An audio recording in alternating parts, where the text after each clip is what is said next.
Hey everyone, welcome back to another tutorial video. In today's video, I'll show you how you can enable Facebook Marketplace.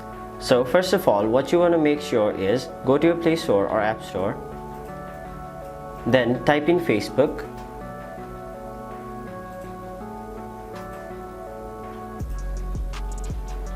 And then make sure the app is updated. And now, once the app is updated, simply open the app.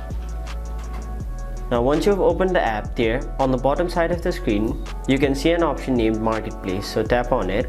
So this is one of the few ways on how you can view Marketplace, but if yours doesn't show on the bottom side of your screen, what you can do is tap on the menu icon on the bottom right corner of your screen, and there also you'll find an option named Marketplace, so you can view Marketplace from there as well.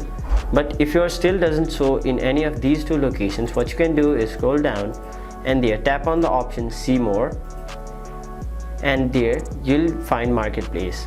And now the problem arises where you are not able to find Marketplace anywhere. So one of the main reasons for that is that your Facebook account might be new, so in order to gain access to Marketplace you'll have to be using Facebook for quite a time. And another thing is, if you are under the age of 18, you will not be able to view Facebook Marketplace. So if your age in Facebook is below 18, in order to view Marketplace, you can change it to above 18 and you'll be able to view Facebook Marketplace. So that is how you can access or enable Facebook Marketplace. Hope this video was helpful to you guys, and if it was, make sure you like this video and subscribe to our channel so that you don't miss out on further videos such as these.